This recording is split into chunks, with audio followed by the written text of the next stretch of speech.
Hey everyone, thank you for popping in right now. I'm just waiting for Ed Wilsek to come on, and then we will get started. Oh, here we go. Here's his request.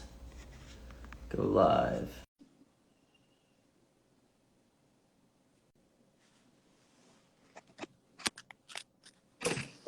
Okay, I'm here. So I gotta adjust the camera a bit. All right, how's it going, Ed? Hey, I made it. See if I can put something under here to make it stand so you can see me. Okay. Let's do this.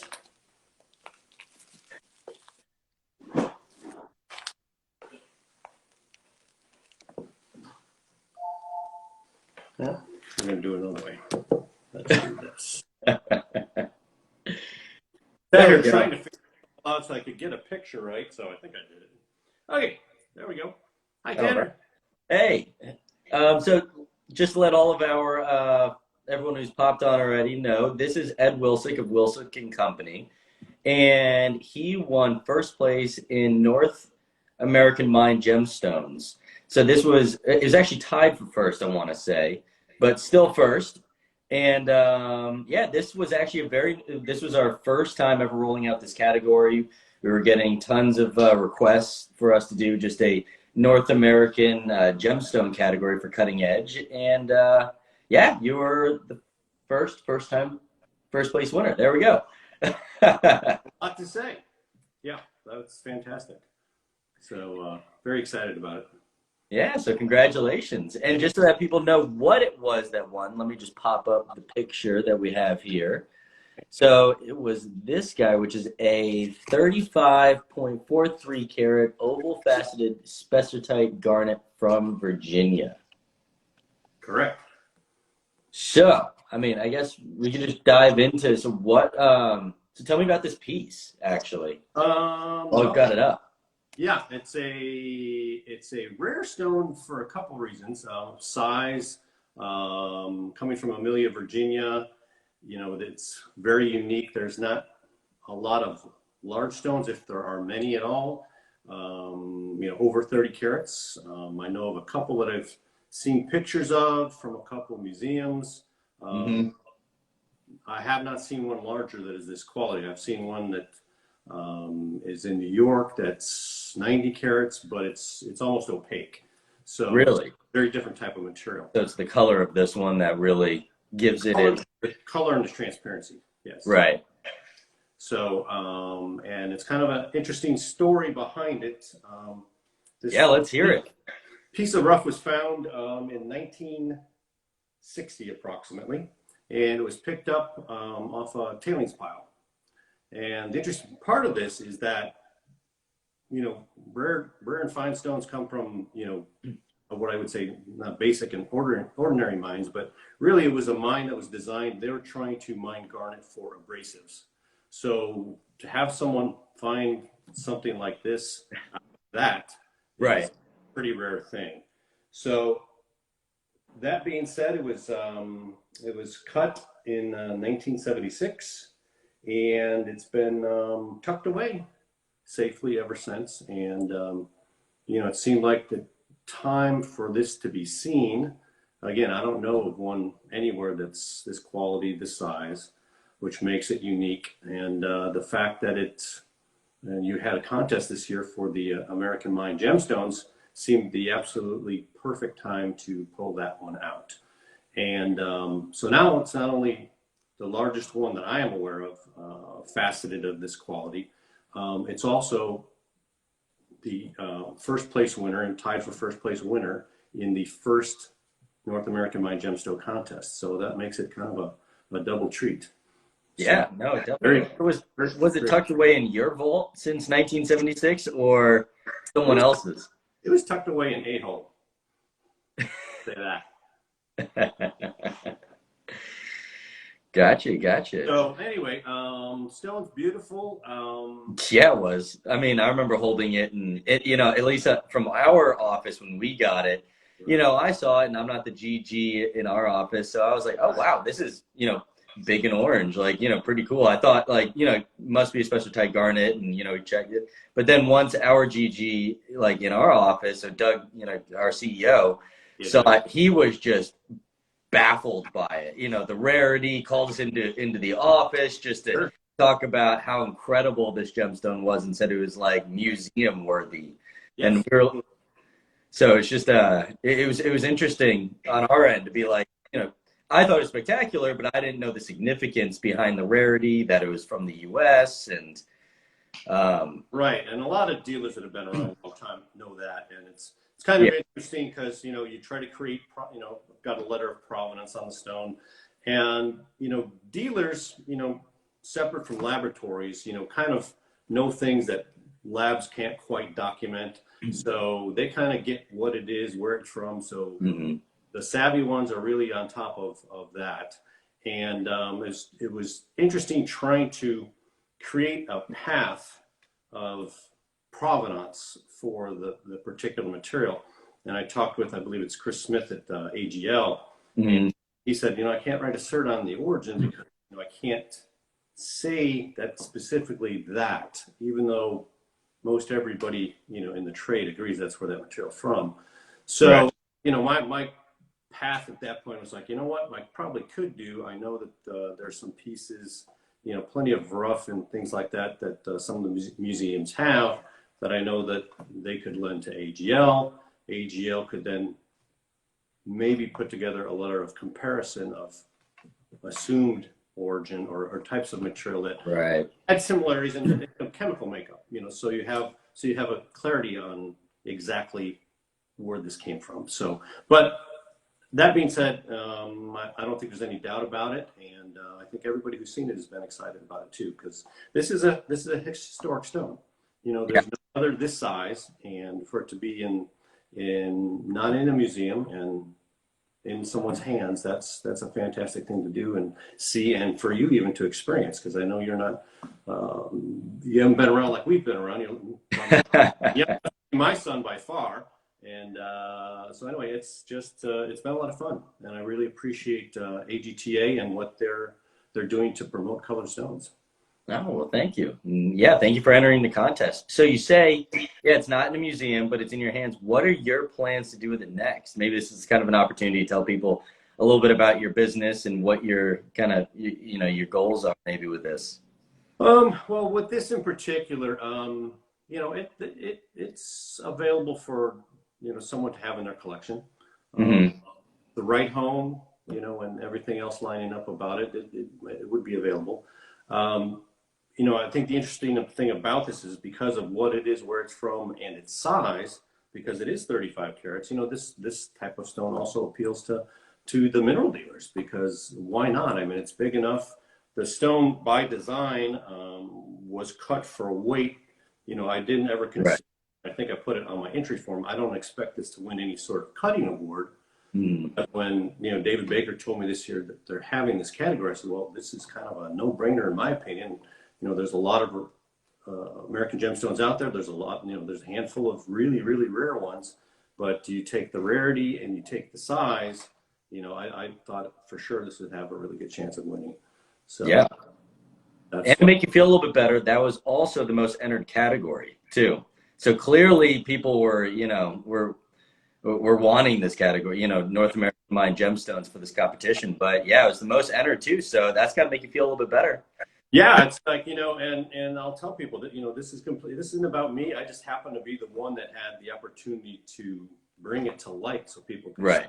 So this is about the stone, where it winds up, who knows, but, it's a fabulous piece, and I think any collector would be very proud to have it in their collection. Yeah. So wait, I thought, didn't you say you were going to bring it on?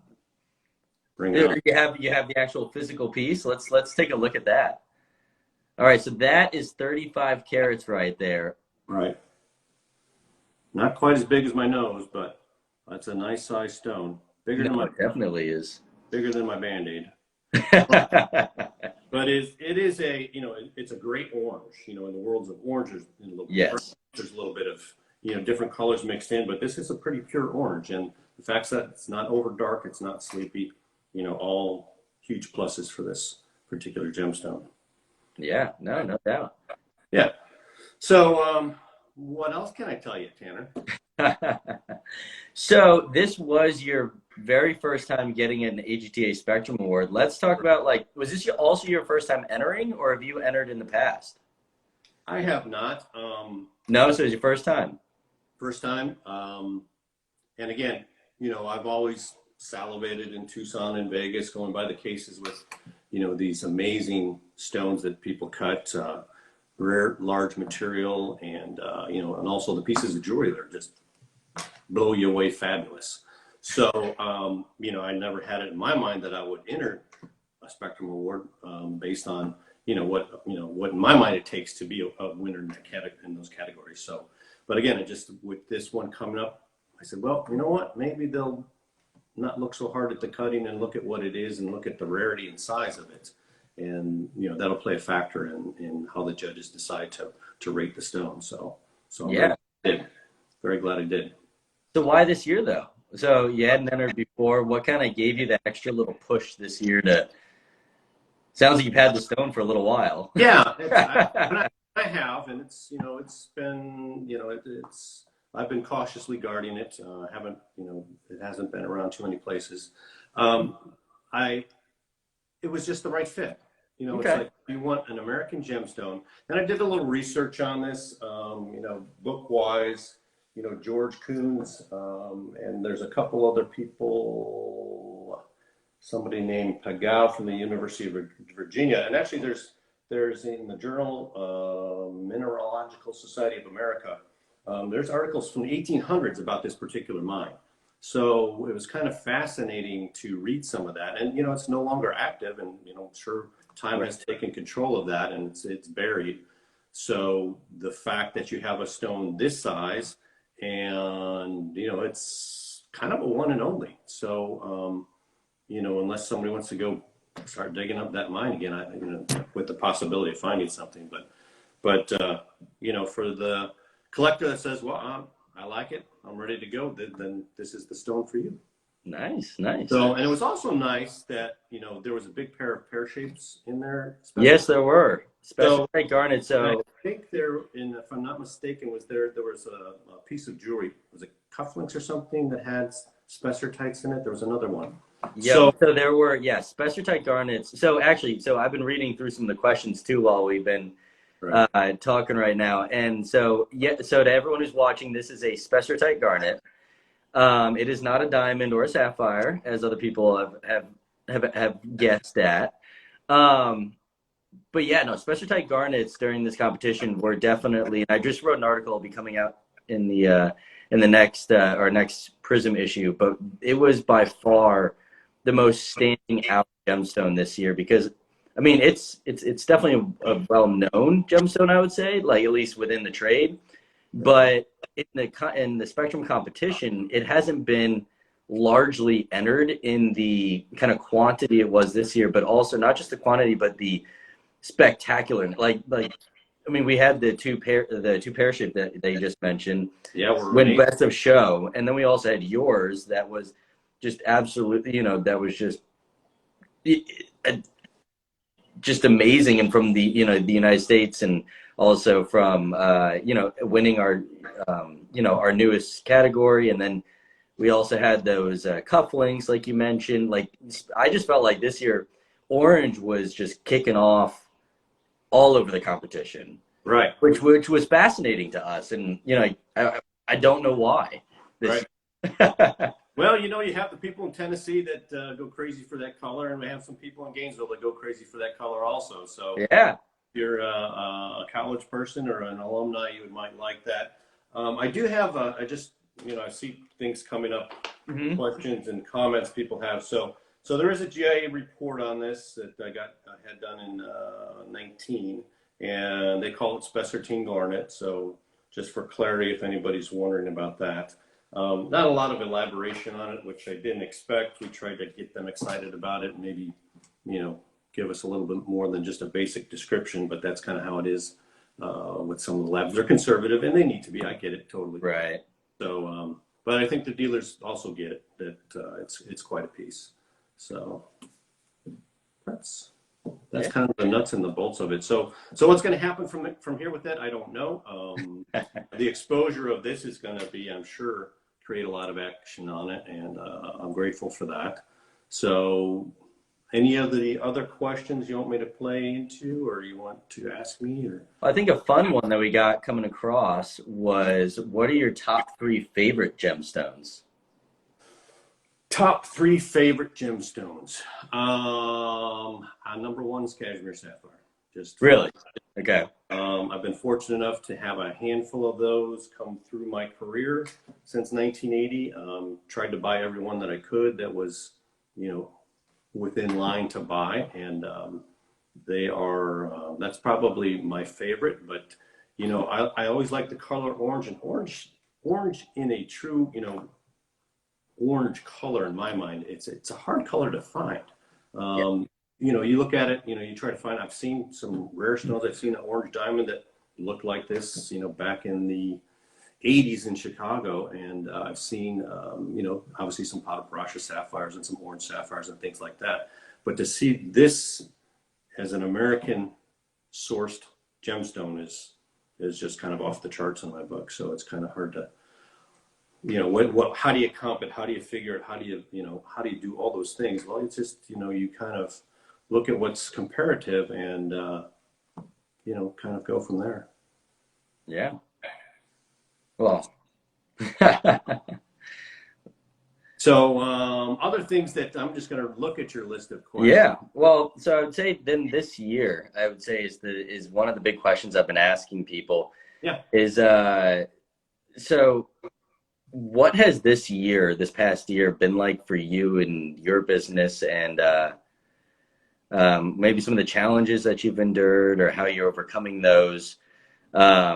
As we all know, trade shows have kind of been like spotty, or but also traveling has been difficult and connecting with people. What is your kind of pathway been like this past year? I have been kind of on a different path than maybe a lot of people have. Okay. So I started tailoring my business to be more personal. I've been associated with a retail store in Florida for 21 years now. Been transitioning out of that. So what that means, I'm a gem dealer, wholesaler. We do a lot of custom design work. So I've been catering to kind of a niche of people, which is everyone from, store owners to private individuals, certain places. I get down to South Florida quite a bit. And my business model was I was kind of caught in the everyday busyness of the business. Right. Like at the end of the day, you're worn out, you're stressed out, and you go, well, what did I get done? It's like, well, I didn't write an invoice that big. So obviously I've got to figure something else out as far as, just the idea of how you, use your time and use it effectively. So what I've been doing is, the COVID thing actually kind of led me to the direction where I was going anyway. Did it? More personal interaction. I do visit people in their homes. I do private showings with a few people. So it's more personalized. It's scaled down. With COVID, I've traveled a little bit. I did go to the Atlanta show, which was all COVID-19 regulated, took your temperature, all that stuff, and question, right, blah, blah, blah. And I wanted to see it because I didn't know what was going to happen with Tucson. So it functioned, and I got to say, it's spaced out. You have half the people, you have half the buyers, half the exhibitors. Right. But for those that were there exhibiting, some of them did really well because people hadn't been out in a while. Yeah. On this show, I think was in October. But, yeah, they handled it correctly. I mean, it's kind of hard to space people out and have a mask and show me the stone from 6 feet away. That doesn't necessarily work, but everybody was filtering everything they could. Mm-hmm. And I don't think anything negative came out of it. But, looking at trade shows, you got to do things to protect people. And there's a big charity event we do every year in Crystal River called the Stone Crab Jam. And, we usually have 8,000 to 10,000 people for a one-day event. And we just said, we can't do it. We can't risk anybody. We have over 300 volunteers that help us. It's like we can't put one person at risk. Yeah. It's just not worth it. So, and then you have, well, then you got, okay, was anybody going to show up?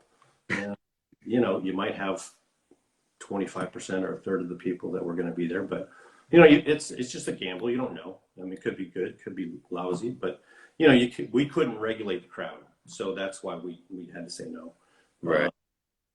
So that's just kind of another side note. But I thought in general, you know, with the AGTA people I know, other dealers and suppliers I know, telephones always worked for me. I'm one of those guys. This is my first time on Instagram, so. Yep. You made an account specifically for this. Yeah, my son, 17 years old, set it up for me yesterday, so glad to have him around. And you know, but I think those relationships are still going with, you know, people that I've known forever. And I don't think there's any shortage of material around there. It does give you time to kind of look introspectively at your own inventory and say, you know what, I've been meaning to mount this up for, you know, X number of years now. I got the time and I can actually do it. So, but it is nice to have new things, interesting things, because, you know, just like anywhere, any store, any type of store, you know, customers see the same old thing. They don't, you know, they tend to just back off a little bit and say, well, you know, if you've had that thing for 10 years now and I know it, but you know it. It's like, you gotta change it up. So I think that's the biggest thing is keep your things fresh and interesting. And you know, once every 40 years you come across a stone like this. So you know, it's just been really exciting to have that happen. Yeah. So you think you're going to be more transitioning to kind of like the private dealing and wholesaling, complete like away from the retail store after, even if things like once things go back to normal? Yeah, being in Florida, you know, we have quite a large senior population, so there's a lot to do for them, and in COVID times, a lot of people don't want to come out. They don't want to be overly exposed. They have their certain level of comfort. So in small numbers, you can be very effective. It's like, well, if I meet someone at their house, chances are I'm going to find that they want more than one or two things done. They want half a dozen things done because they got all their toys right there. Yep. So, you know, and you know, then they'll brainstorm with you and look at different projects. So, you know, I think that's a great model for people to look at. And you know, security's better. It's just, it's discreet. Yep. People in South Florida really like that. You know, some are uncomfortable going into bigger areas and worried about people following them out of there. So, so that business model, I was kind of headed that direction anyway. But it's worked out pretty well. And I still do custom manufacturing, supply stones to several stores and retail operations also. So, you know, it's a little bit of everything, as anybody in the industry knows. Yeah, and it's interesting you talk about how you kind of positioned towards the more private buying, because you know, everyone, I feel like all over the news in the industry is all about, you know, going digital, and I think a lot of people have, and it's a great thing. But also the one thing that I found very interesting, that's kind of like the other trend that's gone alongside it, is actually the private showings and the, you know, the scheduling of appointments, and really kind of falling back a little bit to more of an age-old trade, and saying, you know what, we're gonna go digital and try to increase our, like, you know, our brand awareness and get people to know who we are and what we do, but we're going to focus on trying to make each interaction more memorable and more personalized. Correct. And that's the, like, I think that a lot of businesses, once they've kind of figured out how to adapt to the times, there's a lot of things that are really going to go on to stay, you know, after that, have actually improved their businesses too. Yeah, and you get more personal time with people where there's not so many distractions and on you to answer the phone, take care of this, take care of that. It's just the quality of time is there to get, and it's a lot better, and it's going to build a lot better, more solid relationships that will only benefit business. So, you know, I'm kind of excited about all of that. Yeah, no, me too. Everybody's, well, why don't you smile if you're so excited? Well, I'm excited. This is me excited. So I think that's all I have on my end, unless you wanted to share some sort of advice, but it sounds like you've given quite a few nuggets of advice throughout this. that's what we all do. You know, we all try to share info with each other and share ideas. And Yeah. you know, try it. If it works, great. If it doesn't, you try something else. And you know, don't be afraid to get out there. And you know, my business didn't allow me to stop. You know, I couldn't park myself for 3 months somewhere. I had to create. You know, I've got an income I've got to have. Mm-hmm. The kids at home, 13 and 17. So just discretion was really the key to just, you know, small groups, little people, little time. I mean, I've gone out of state. I've gone up to Georgia, went to the show. Stores I see in, you know, in Georgia and Tennessee and South Florida quite a bit. And, you know, even the people themselves at their homes have transitioned to masks on, kind of masks on, or only meet outside. Okay, well, I guess we can go inside now. And, you know, you turn on the news and it's like a different story every day. So Yes, it is. there's no, I had to stop watching it because it's just, you know, I can't figure it anyway.